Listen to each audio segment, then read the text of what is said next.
La 4G Batelma vous présente Ni Vavo.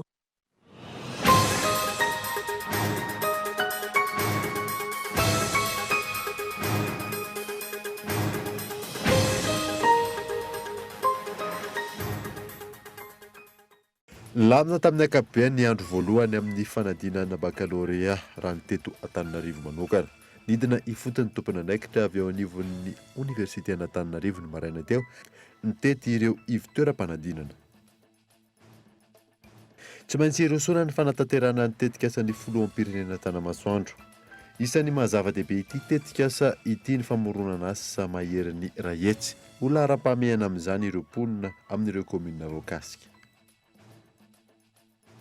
Tovovavy miisa 7 no sarina niaraka tamin'ilay teratany malagasy tomponantoka amin'ny fampiasana tanora manao fihetsika mamaofady amin'ny alalan'ny internet teny Tanjobato. Androany no niakatra fitsarana ny raharaha. Ho tanterahana faraika ambin'ny folo hatramin'ny 17 ny volana oktobra izao any Moramanga ny andiany fa 70 amin'ny rally international de Madagasikara amin'ny ity taona ity. Eo amin'ny maresaka iraisam-pirenena, ny tontosana androany ny fandevenana ny filoha frantsay teo aloha Jacques Chirac. Maro ireo filoham-pirenena teo aloha nanatrika ny fanaovam-beloma farany sy ny fitaom-pivavahana tao amin'ny Saint-Sulpice. Ny anditin'ireo avetrany.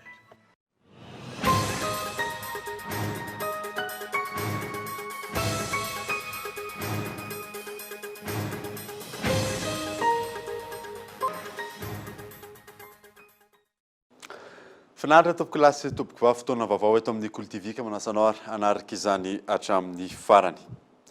Nanombotsika ny vaovao dia nilamina tamin'ny ankapobeny andro voalohany amin'ny fanadinana bakalorea raha no an'ny teto Antananarivo manokana. Nidina ifotony tompona andraikitra avy anivon'ny Oniversité an'Antananarivo ny maraina teo nitety ireo ivon-toeram-panadinana. Io no nasaina sy mirana Hermanzaka. Rehefa navita ny anjarany ireo nanala ny fanadinana CEPE na ny BEPC, ireo eo amin'ny kilasy famaranana indray no niatrika ny fanadinam-panjakana androany. Raha ho an'ity andro voalohany ity, nilamina tamin'ny ankapobeny hoy ireo chef de centre. 2639 isan'ny mpianatra mpiadina baccalauréat tamin'ity taona ity teto amin'ny ivon-toerana LMA. Tamin'ny ankapobeny indrindra avokoa ny fampidirana ny mpiadina ary tsisy ny fahatarana. Ny fahatombanana dia ny sahana arak'izay tratra na vitana ny zavatra rehetrarehetra dia izao hitantsika izao izy. Izany hoe tsy nisy mpianatra mety hoe tsy mitondra convocation na ka ohatran'izay ve teto? Nisy ihany zany teo ankizy iray roa angamany diso satria zany izy ohatra hoe baka teknika izy fa misy épreuve générale mila atao ka diso sahala izy fa ny teknika izy voatokana tamin'ny LMA ohatra anankiroa izy ny ohatr'izay. Ny anankiray moa tatsakaiky tatsy amin'ny LTP, ny anankiray ny amin'ny Saint-Antoine dia efa nanoratany taratasy dia natsoma ilay chef de centre tany nalefa tany izy. Anankiroa zany izy ka. Nidina nijery ny zava-misy tamin'ireo foibe mpanadinana teto Antananarivo ny tompona andraikitra avy amin'ny Oniversité n'Antananarivo no tarihiny filohany. Antony ny fitsidihana ny fijerena ny fampiarana ireo toromarika nomena ireo mpiambina. Nametraka hafatra amin'izao androan'io izao ny izahay tompona andraikitra mba hoentitra amin'ny fanarahana ny fitsipika rehetra zany. Ny fampiasana ny telefona moa zany tsy azo atao mihitsy, fitsipika koa momba ny calculatrice izay calculatrice scientifique tsy azo programmena zany no tsy maintsy ampiasaina. Izay afatra izay izay mahentitra ny ireo mpiambina ny surveillant izay amin'izao androan'izao zany no napetrapetraka mijery koa hoe ampy ve ny surveillant. Raha tsy aivina, isan'ny zava-baovao tamin'ity taom-panadinana ity ny fampitomboana isa ireo président de jury sy ny fampiasana logiciel iantohana ny anonymahan'ireo mpiadina.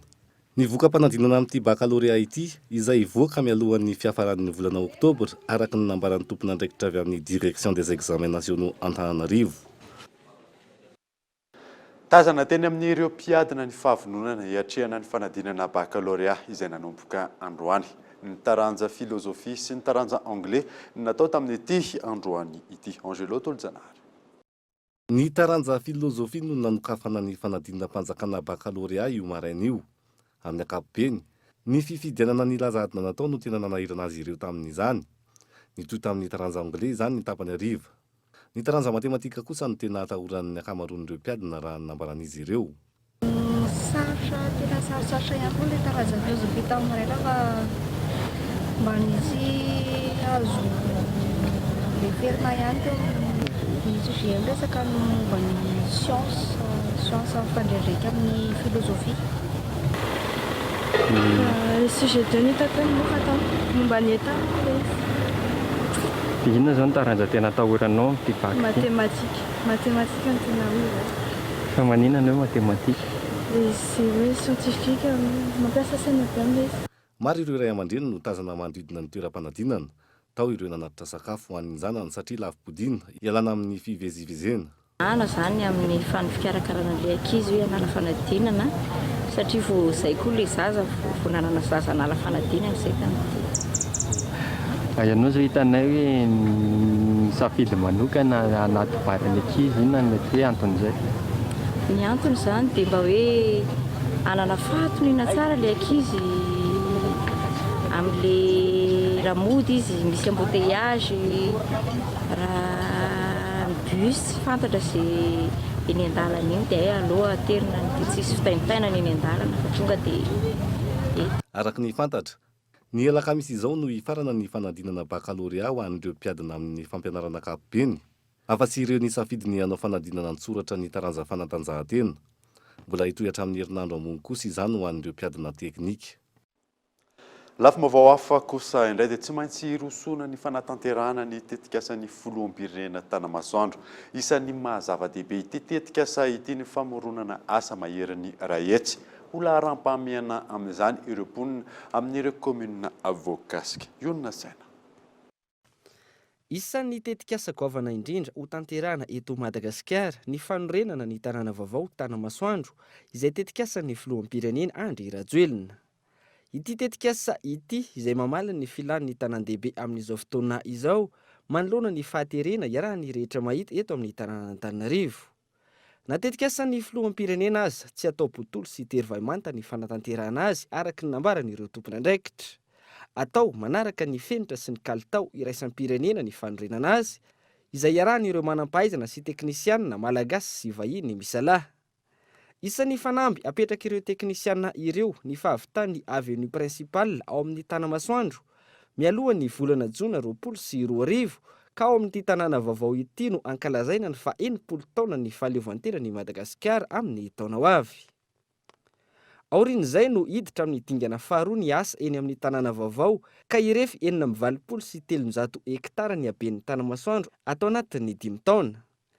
Amin'izao fanombohana izao, ny 100 hektara no ilaina amin'ny tetikasa ka mahakasika ny komuna Fiombonana sy Ambohitrimanjaka. Araka izany, isy ny fanotofana ny tany ka onera ny fanjakana malagasy ny vidin'ny tanin'ireo izay voakasika. Eo amin'izay fanonerana izay, atao manaraka ny lalàna velona eto amin'ny tany sy ny firenena, ny fanoneran'ireo olona izay voakasika ny tetikasa ny taniny sy ny tanimbolony, fa ihany koa atao mitsinjo ny maha-olona ny fifanarahana. Ny fanonerana izay vita ao anatin'ny efatrandro raha atao alamiabla na manaiky ankitsim-po ny fanomezana ny tany ho an'ny fanjakana ny tompony amin'ny vidiny izay hifanarahany rontota. Maro ny tombontsoa ho azon'ireo izay voakasika ny tetikasa Tanamasoandro ny taniny sy ny tanimbariny. Isany amin'izany ny fahazahoana ny fanonerana mifanaraka amin'ny haben'ny tany sy ny voly eo amboniny. Eo ihany koa ny fahazahoana asa vao manomboka ny tetikasa. Ny asa teraka avy amin'ny fanorenana ity tanàna vaovao ity izay mahery ny Rahetsy. Ankoatra izay, jerena manokana ireo olona izay mifototra amin'ny fambolena ny fivelomany ka omeny ny fanjakana toerana hafa ahazony manohy izay fambolena izay. Ho an'ireo izay voakasika kosa ny tranony, vonona ny fanjakana amindra azy ireo amina toerana hafa voajary sy misy trano ahafahany miary ara-dalàna. Ankoatra ireo, atao laharam-pahamehana ihany koa ny fahazahoan'ireo olona ao amin'ny komuna Ambohitrimanjaka sy Fiombonana, trano fonenana ao amin'ny tanàna vaovao Tanamasoandro, ka ao ny zanak'izy ireo no hianatra ary ao ihany koa no hiasa ny ray aman-dreniny raha sitrak'izy ireo. Ireo no isan'ny tombontsoa azon'ireo izay voakasika ny taniny sy ny tanimbolony, fa ankoatra ireo, azo tombontsoa avokoa ny vahoaka malagasy amin'ny fahavitany ny tetikasa fanitarana ny tanàn-dehibe eto Madagasikara. Tsy afa-misaraka ny fotodrafitrasa sy ny fampandrosoana raha ny fanehoan-kevitry ireo manam-pahaizana momba ny fanajariana sy ny fampivoarana ary ny pahi-toekarena. Lavitra ny toeran'i Madagasikara raha oharina amin'ireo firenena hafa aty Afrika. Miantarandriana. Tsy hisy ny fampandrosoana raha toka tsy misy ny foto-drafitrasa. Io raha fehezina nambarany manam-pahaizana momba ny fanajariana sy ny fampivoarana. Tsy afaka miroso amin'ny fampandrosoana araka izany ny firenena iray raha toka tsy ampy ny foto-drafitrasa ao aminy. Tsisy ady hidivirana, tsy dikevitra akory ny antom-pisiny izany hoe foto-drafitrasa raha vao miteny hoe fampandrosoana ianao. Dia atao hoe foto-drafitrasa sosialy. Ao anatin'ny sekoly zany, ao anatin'ny hôpitaly, ahoana amin'ny eritreretinao izany hoe tsisy foto-drafa hôpitaly izany rehefa fanao fampandrosoana. Ny fahasalaman'ny vahoaka, ny fahaizan'ny vahoaka. Vao hivadika isika foto-drafitrasa indray dia misy ny atao hoe foto-drafitrasa famokarana. Barrage ireny izany ao anatiny, tohadrano isan-karazany. Raha vao hiditra ianao fampandrosoana lehibe, raha ohatra keo amin'ny lafiny fambolena, dia efa mila tohadrano. Foto-drafitrasa, raha vao eritreritra ianao hoe herim-baratra, dia mivadika indray ianao raha vao lalana anjereny. Izay ilaina ngeza be indrindra dia hoe ny fiseraseran'ny olona aloha dia lalana. Io zany ny atao hoe fototra haingany na fanambaniny fanambaniny mihitsy soubassement, an'izany hoe fivezivezen'ny vahoaka dia foto-drafitrasa. Tsisy firenena eto ambonin'ny tany hoe mandroso nefa mitokotoko tsy manany any amin'ny toerana misy azy zany fotsiny olona miolon'olona zany.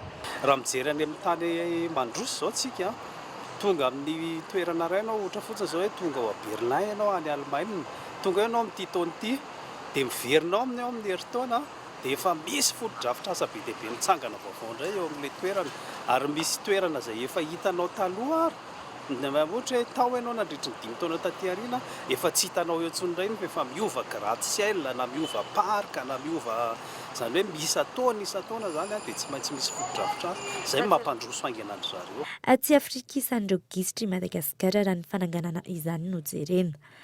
Mifampiankina tanteraka amin'ny sehatra ara-toe-karena, sosialy, fampianarana, fahasalamana nefa ny fisian'ny foto-drafitrasa izay. Investissement, io no miteraka famoronana asa, io no mampiakatra fiakaran'ny vola miditra amin'ny olona tsirairay, dia io ihany koa zany no mahatonga fiatsarany ny farim-piainan'ny olona tsirairay avy. Ka rehefa tsy misy famoronana asa, tsy misy fampandrosoana satria dia mijanona ao anatina fahantrana zany satria mihena ny vola miditra amin'ny olona tsirairay. Ny foto-drafitrasa vaovao zany fanamboarana an'iny dia mitaky olona maro be. Ohatra fotsiny zao hoe raha hanao lalana ianao zao, raha lalana eo amin'ny 1 kilometatra eo fotsiny dia efa mampiasa olona farafahakeliny zany any amin'ny ary. Ohatra indray koa ianao zao mamorona sekoly, dia efa mitsangana ny sekoly fananganana an'iny efa famoronana asa, ny mpampianatra hiasa ao anatin'ilay sekoly vaovao koa zany dia efa asa vaovao indray.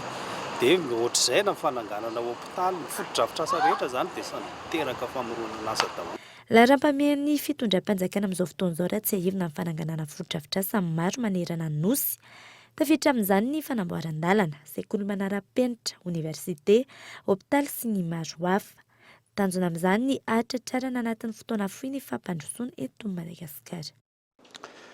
Isan'ny vaovao misongadina ihany koa tovovavy miisa 7 no sarona niaraka tamin'ilay teratany malagasy tomponantoka amin'ny fampiasana tanora manao fihetsika mamofady amin'ny alalan'ny internet teny Tanjombato. Androany niakatra fitsarana ny raharaha. Henri Florio. Taorian'ny fidinana ifotony sy ny fisavana natao ny anivon'ny gendarmerie pirenena etsy fiadanana. Fohy be izay misana ny eloka bevava na ny section de recherche criminelle teny Tanjombato ny zoma lasa teo. Sarona tamin'izany ny trano iray manao ny prostitution sur webcam. Vehivavy miisa 7 ihany koa no tratra tamin'izany. Dia teny fotony moa zahay zany rehetra ny fisavana natao dia nahitana vehivavy miisa 7 zany tao manodidina ny 20 taona ka hatramin'ny 20 taona ireo ary anankiray amin'izy ireo dia bevoka. Natao ny fisavana dia hita marina fa 7 ireo dia mipetraka amina efitrano kely anankiray zareo zany dia misy webcam anankiray eo amin'ny lona eo mandeha par internet dia misy olona miresaka amindreo 7 ireo dia ny bordele daholo zany zareo dia mifampiresaka amin'ny olona any ivelany zany zareo manao an'ireo fomba mamofady ireo. Natao ny fisavana dia natao ny fanadihadiana dia ordina solotsaina misy atsivy miaraka amin'ny ordinateur portable sy kojakoja no giazana zany satria voararany lalàna izy io. No giazana eo anivon'ny gendarmerie avokoa ireo fitaovana fampiasa tamin'izany toy ny solosaina sy ny maro hafa. Mitohy hatrany ny ezaka ataony eo anivon'ny gendarmerie pirenena amin'ny fanenjehana ireo tsy manara-dalàna indrindra fa ny fampiasana olona mamofady tahaka itony. reny moa zany ny atao anatin'ny resaka hoe traite sur les personnes zany hoe gendarmerie manokana zany dia miady amin'ireny a na ny fandroanan'olona tsokosoko na ny fampiasana olona zany amin'ny fomba hafahafa dia izahay zany atao ny gendarmerie dia miady amin'izy io ary manentana ny olona mba tsy hiditra amin'izy ireny satria tsara maren'izy ireny manko dia vazaha ny andafy ny tena tompon'izy ireny ary izy ireny dia mandeha fidifidianana amina jeton amina dollara na amina euro dia zany hoe misandrahaka bebe zany ny ankety mahakasika an'izy io satria tsy vitany eto toerana izy io fa mihitatra amin'ny any andafy mahakasika an'izy io. Raha ny loharanom-baovao azo avy eo anivon'ny gendarmerie-pirenena hatrany taoria ny fanadihadiana natao karamena manodidina ny 5 sy 3 hetsy hatramin'ny 2 hetsy ireto tovovavy ireto. Niakatra fampanaovana androany ilay teratany malagasy tompo nantoka tamin'ny ity raharaha ity niaraka tamin'izy 7 mirahavavy niara-ny herisetra. Tontolon'ny fifidianana kosa indray 10 isanjaton'ireo candidat solombavamboaka farany teo any hatreto no nametraka ny compte-ny fampelezan-kevitra teny amin'ny voamiera misahana ny fanaramaso izany. Amin'ity herinandro ity no hanomboka ny fanadihadiana ho tanterahany ity voamiera ity. Miantarandriana. 10 isanjaton'ireo kandida solombavamboaka farany teo hatreto no nametraka ny compte-ny fampelezan-kevitra any amin'ny voamiera misahana ny fanaramaso ny famatsim-bola ny fiainana politika. Ireo soa manomboka amin'ity herinandro ity ny fanadihadiana ataon'ireto farany.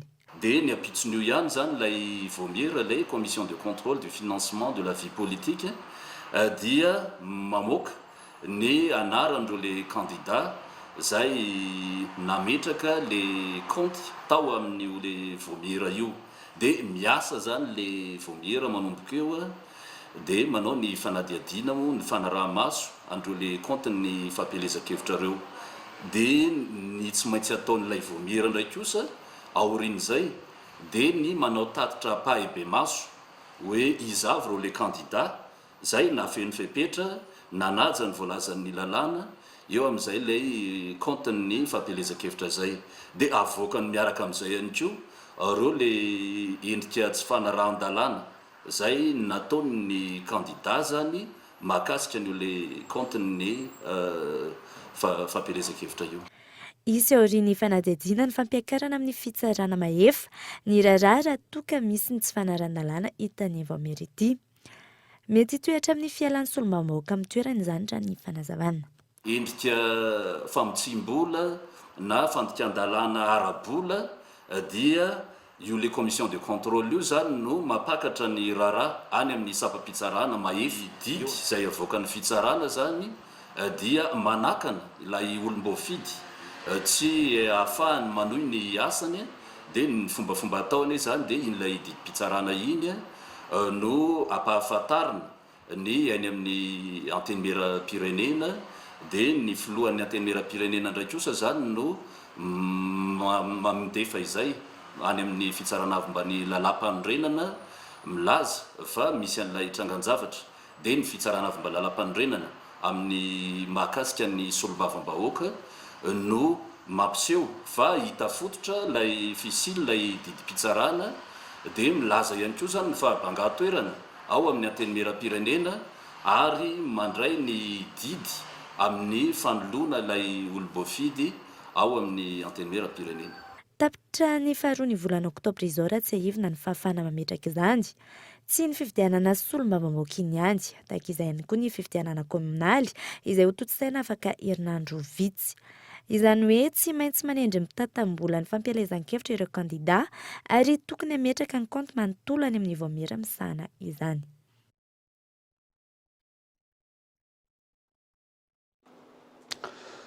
Manohana ny candidat ben'ny tanàna eto Antananarivo izay atolotry ny IRK nainy andritsitohaina ny fikambanan'ny mpamily taxi eo anivon'ny FTAR sy ny fikambanan'ny mpivarotra eo amin'ny tsenan'ny Nosy be sy petite vitesse araka ny fanambarana nataon'izy ireo fanampanazavana. Fanambarana izay fikambanan'ny taxi Antananarivo renivohitra izay mpivarotra amin'ny petite vitesse sy Nosy be izay samy niarany atso izay nandritra ny fitantanana amin'ny ben'ny tanàna ankehitriny dia nanapa-kevitra ny anohana tsy misy fepetra ireo candidat atolotry ny IRK amin'ny fifidianana ben'ny tanàna sy ny mpanolontsaina amin'ny tanàna dia Andriamatoa naina Andriatsitoaina sy Ramatoa Rahanirina Clémence ny ben'ny tanàna. Naina Andriatsitoaina moa efa nampahafantatra ny vinam-piarahamonina izay efa nahitana hitaratra sady fa hitondra fanatsarana goavana eto amin'ny tanàna Antananarivo ity. Ny kandida ho mpanolontsaina Rahanirina Clémence indray dia tsisy vina amin'rehetra fa efa niady ho anaina nandritra ny taona maro, na ho an'ny taxi na ho an'ireo mpivarotra ara-dalàna ka mametraka fitokisana feno amin'izahay. Vonony izay rehetrareto miara entana sy fanometanana amin'ny fampandaniana ireo kandida ny RK ireo. Lafy vaovao hafa kosa indray nanomboka androany indray ny andian'ny fahatelo amin'ny fampakarana fampanoavana eny anivon'ny paka 67 hectares ireo antota taratasy mirakitra kolikoly asa famporoana fanodikodinana vola fanjakana fitazomana sy fivarotana rongony. Rarsona Andry. Raha miisa sivy no niakatra fampanoavana teny anivon'ny paka 67 hectares androany, izay andro nanomboan'ny andian'ny fahatelo amin'ny fampakarana fampanoavana eny anivon'ny paka amin'ity taona 2024 ity. Isan'ny raharaha lehibe niakatra fampanoavana androany ny raharaha nahavoaroro ny tafin'ny ministeran'ny antany sy fitsinjaram-pahefana tamin'ny andron'ny Prime Ministre no ministry ny antany solona Andrasana Olivier, raharaha fanodikodonam-bolam-panjakana amin'ny tentina 700 tapitrisa ariary tamin'ny tsenam-barim-panjakana. Tamin'ny fandalovan'ity raharaha ity teny amin'ny fampanoavana eny anivon'ny paka dia efa namoahan'ity tendrom-pitsarana iadina amin'ny kolikoly ity sazy 5 taona ny tranomaizina miampiasa terivozina ny atoto tamin'ity raharaha fanodikodonam-bolam-panjakana ity ny mpandraraha iray Rabakoarso Joseline, saingy mbola karohina hatramin'izao. Ity tafin'ny ministeran'ny antany teo aloha sy olona iray niray tsikombakomba tamin'ity raharaha ity ireo niakatra fampanoavana androany ireo indray. Hatreto kosa mbola tsy fantatra ny fotoana iakaran'ireo ambaran'ny mpanara-baovao ho trondro vaventy toa ny Rajaonambola sy Razay Mamonjy Claudine izay mpanolontsain'ny filoha teo aloha Rajaonarompianina hery fampanoavana indray ety anivon'ny paka 67 hectares amin'ireo raharaha fanodikodonam-bolam-panjakana mahavoaroroy azy ireo. Tonga tamin'ny fotoana ny dokavatra isika orinan'izay niatantsika mahakasika ny fianianana nataon'ireo inspecteur des douanes fa eo ihany koa ny momba ny andian'ny fa-efapolo ny rallye international de Madagascar. Rehefa aveo ary.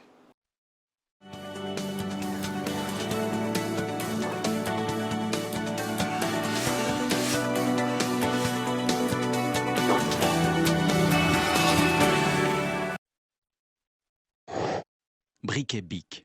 Comptez sur BIC. 3000 allumettes équivalent à 2 briquets sans marque ou à un seul briquet BIC Maxi. Briquet BIC. Comptez sur BIC. Faites le calcul. 3000 allumettes équivalent à 2 briquets sans marque ou à un seul briquet BIC Maxi.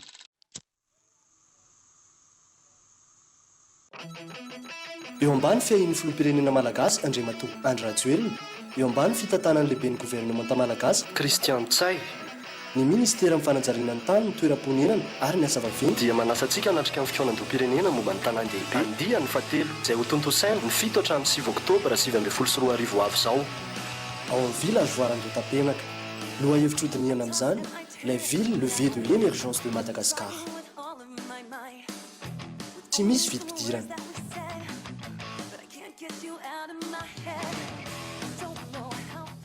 Za isambolana aloako amin'ny vola ny faktura jiramago tsotra ery manomboka izao tsy mila misoratra anarana intsony fa azonao aloha eo ny faktura jiramanao manana proof ianao tamin'ny fandoavana ny faktura jiramanao antso isak'izay ilainao azy ny dièse 100 étoile 1 dièse mivola tsotra aingana azo antoka Telma opérateur voalohany eto Madagasikara. Telma safidiko numéro 1 malagasy.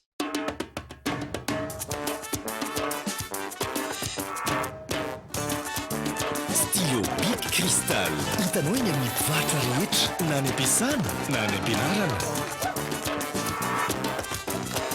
Naiza ny ampiasanao azy azo antoka hatrany. Mateza ary tsy mora simba.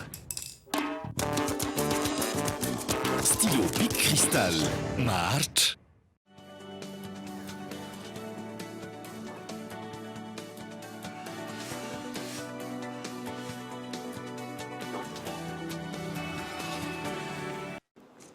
Vereto amin'ny fampalalam-baovao isika. Nampahafantarina tamin'ny fomba ofisialy androany ireo candidat dimy mirotsaka amin'ny anarany antoko MMM ao amin'ny distrika Ambohidratrimo. Ny fananganana foto-drafitrasa sy fanatsarana ny sehatry ny fambolena noviana iraisan'izy ireo. Yves Richard. Komuna dimy ao anatin'ny distrika Ambohidratrimo no ahitana kandida mirotsaka amin'ny anarany antoko malagasy miara-miaingy. Amin'ny fifidianana be ny tanàna sy mpanolo-tsaina ny tanàna ny 7 Novambra ho avy izao. Isan'izany ny komuna Varatsena, ny komuna Antsahafilo ny ao Manjaka Varadrano ary farany ny ao Mahabo. Misy ny vina iombonan'izy ireo hanatsarana ny fampandrosoana ny komuna tsirairay ho ny fanazavana. Dinanay aloha zany dia hita fa marefo dia marefo ny lalana izareo dia komuna ambanivohitra tanteraka. Dia ny fanamboarana ny lalana aloha tena emosionnay dia ao koa ny foto-drafitrasa, ohatra ny fanamboarana sekoly, ny fanamboarana tobim-pahasalamana, indrindrindrindra fanaovana barazin-drano mba ahafahan'ny olona mamokatra satria ny fambolena ny tena zava-dehibe any amin'ny komuna misy anay tsirairay aby. Zany hoe raha kapoka zany dia vonona izahay dimy rahalahy miaraka amin'ny mpanolo-tsainanay aby ampandroso ny komuna izay misy anay raha tahin'Andriamanitra ka ametrahany vahoaka ny fitokisana. Androany no nampahafantarina teny amin'ny fobe-toerany antoko malagasy miara-miaingy Ambohidratrimo ireto kandida dimy mirotsaka amin'ny anarany MMM reto. Lafim-baovao hafa kosa indray dia vita Androany ny fianianana ireo inspecteur des douanes 30 mianadahy tetsy Anosy. Andrasana amin'izy ireo ny fandalanana ny fahamarinana sy ny ady amin'ny kolikoly izay fanamby napetraky ny filoham-pirenena. Henri Florian. Tato anatin'ny 3 taona farany izay, vola tapitrisany maro no very teny arivo ny faditseranana malagasy noho ny kolikoly avolenta sy ny tsy fanarahan-dalàna isan-tsokajiny. Mitaky ezaka goavana ny fanatsarana tontolo ny faditserana eto Madagasikara mba ahafahan'ny olona mamerina ny asany. Asa mafy no miandry ireto inspecteur de douane izay nahatontosa ny fianianana tamin'ny ity androany ity.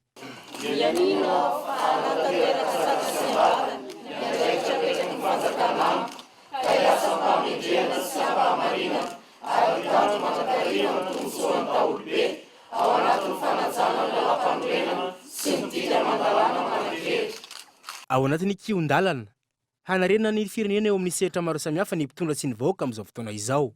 Enina amin'ireto inspecteur de douane ireto no paritaka any amin'ny faritra araka ny filana misy ny fotony. Ady goavana misy eo anivon'ny faditserana amin'izao fotoana izao amin'ny ady amin'ny kolikoly. Iny moa anatin'ny politika ny fanjakana sy ny direction générale mihitsy ny ady amin'ny kolikoly ka efa misy mesure ho atao amin'ny anatin'izay ady amin'ny kolikoly izay. Misy hoe contrat de performance sy ny fanaraha-maso ny fomba fiasan'ny mpiasa faditserana. Ezaka goavana araka izany ho takiana amin'ny mpiasa eo anivon'ny faditserana na malagasy mba hanatsarana trany ny vola miditra ao anaty kitapom-bolam-panjakana. Lafim-baovao hafa kosa indray ifaharombonany mikasy Instat ny fanatsarana ny antotanisa momba ny asa tanana eto Madagasikara. Ny azahoan'ny ministera tompona andraikitra antotan-kevitra marina mba andraisana fanapa-kevitra ny tanjona amin'izany. Yves Richard. Miroso amin'ny fanatsarana ny sehatry ny asa tanana ny ministeran'ny varotra, ny indostria sy ny asa tanana amin'izao fotoana. Hojerenatra ny fotony ny olana ka ny fanangonana ny totanisa momba ny asa tanana eto Madagasikara no nanomboana azy. Io no hanamorana ny fandraisana fanapa-kevitra ho fanatsarana ity sehatra ity. Ministère MICA zany dia efa nametraka hoe ho recensena daholo ny artisan rehetrarehetra eran'ny Madagasikara.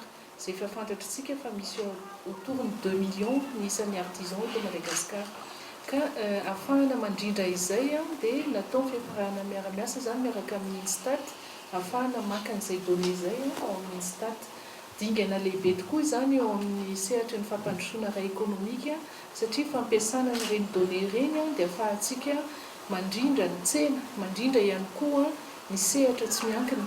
Ary ny tena tanjona voalohany indrindra ao anatin'izay izany dia ny fametrahana ilay antsoina hoe kartana artisan. Tafiditra anatin'ny fanatanterahana ny vina ny fitondram-panjakana ny fanatsarana ny sehatry ny asa tanana eto Madagasikara. Raha sehatra tsy ara-dalàna amin'ny ankapobeny namaritana ny asa tanana iray, apetraka ho isan'ny fanohatra amin'ny fampandrosoana izany manomboka izao, hoy ny minisitra ny vola sy ny teti-bola. Tsy ambokambon'asa intsony izany hoe mpanao asa tanana izany. Fa tena azo zaina fa hiakina ny toe-karentsika mihitsy aolinao ary tokony akina ny toe-karena. Raha ny fahalalako azy dia eo amin'ny 20 isan-jato ny piba no mety azo azaina hoe anjara toerany secteur informel. Everiko eo anatin'izany 40% zany tsy lavitra mihitsy ny 15-20% mety rompanao asatanana madinika. Ditry zany fa izao no natao dia mba hahafahan'ny ministera voadota manana maso akaiky. Aiza marina moa olona mpanao asa tanana, inona ny zavatra ataony. Androany no tontosa tetsy amin'ny Fobetoera amin'ny ministeran'ny varotra sy ny asa tanana nosy ny fifanaovan'ny ny mpiara-miasa teo amin'ny tale jeneraly ny asa tanana eo anivon'ny Mika sy ny tale jeneraly ny Instat anatsarana ny fahazona ny totanisa momba ny asa tanana izay notron'ireo minisitra tompon'andraikitra. Manoloana ny fampitsarana ny fahafahana mivarotra ny fitaovan-dakozia vita malagasy toy ny vilany any La Réunion, iara-iasa amin'ny bureau des normes ny Mika ijerena ny traçabilité amin'izany. Ivry Saratra. Manoloana ny fampitsarana ny direkta ny La Réunion ny fahafahana mivarotra ny fitaovan-dakozia vita malagasy toy ny vilany any amin'ny toerana nanomboka ny 20 ny volana lasa teo. Laza ny iara-iasa amin'ny bureau des normes ministeran'ny varotra ny indostria ary ny asa tanana ijerena ny traçabilité ny akora ampiasaina amin'ny fanamboarana vilany eto Madagasikara. Misy ny fifampiresahana moa zany amin'ireo sampandraharam-panjakana maro samihafa toa ny bureau des normes moa zany dia mba hahafana mijery ny antsoina hoe traçabilité an'le matière première. Hozahana ihany koa hoe firisan-jaton'ireo mpanao vilia sy vilany no tena hoe manondrana an'izy io any amin'ny firenena réunionnais moa zany satria hatreto mbola tsy ananantsika aloha zany zay totanisy zay milaza hoe marobe ve ny manondrana any sa vitsivitsy sa manahoana fa misy fidinana eny fotony zany eritreretin'ny ministera atao miaraka amin'ny direction générale ny artisanat moa zany le izy mba hahafahana mijery fotony hoe izy daholo ny mpanondrana manahoana ny fomba fanodinana le izy. Ny didim-panjakana direkta tsipika 7/12 tsipika 7/20 ny 20 ny volana septambra lasa teo no nampitsahatra ny fahafahana mivarotra fitaovan-dakozia malagasy toy ny vilany any La Réunion raha ivirinana antony fampitsarana ny fahitana tahana plomb ambony. Mihoatra ny tokony ho izy nandritra ny fanaramaso nataon'ny directe na direction des entreprises, de la concurrence, de la consommation, du travail et de l'emploi. Io no atahorany hitarika ny toxication au plomb izay mety azona aretin'ny atoso fahavitsan'ny saina indrindra ho an'ny zaza. Tontolon'ny rally kosa indray dia ho tanterahana amin'ny 11 hatramin'ny 17 ny volana oktobra izao any Moramanga.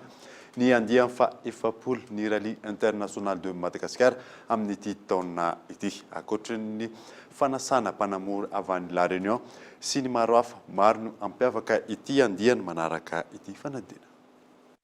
Ny 11 hatramin'ny 17 ny volana oktobra ho avy izao no ho tanterahana ny Moramanga ny andiany fa 70 ny RIM na ny rally international de Madagascar amin'ity taona 7/12 ity.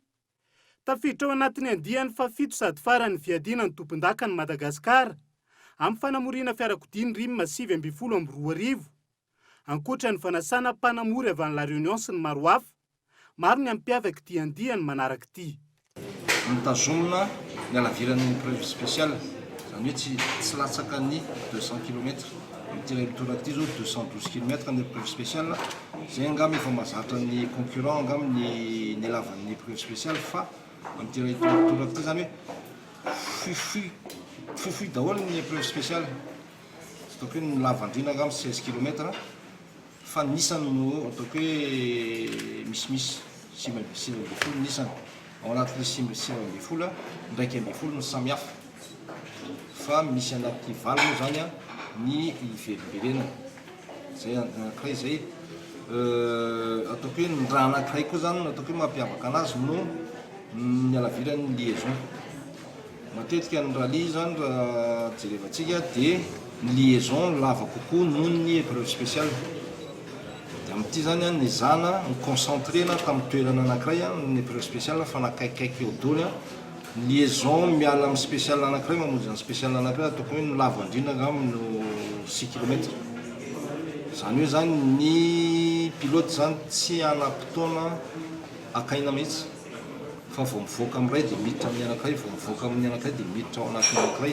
Hiavaka tanteraka arak'izany ny rim 7:20 manodidina ny 5:70 ny mpanamory andray anjara ary tafiakatra 7:20 ny spesial ka 3 amin'izany ho tanterahana ny alina.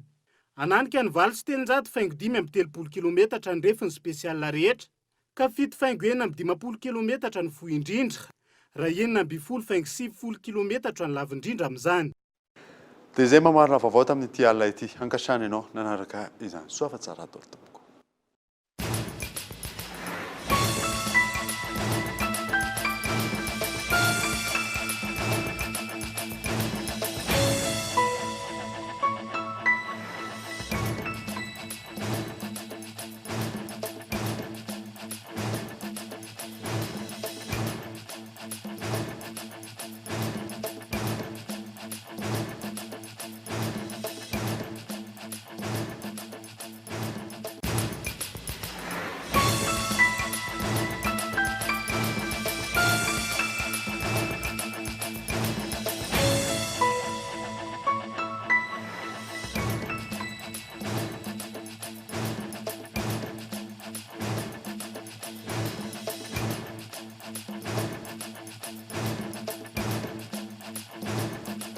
La 4G by Telma vous a présenté Ni Vavao.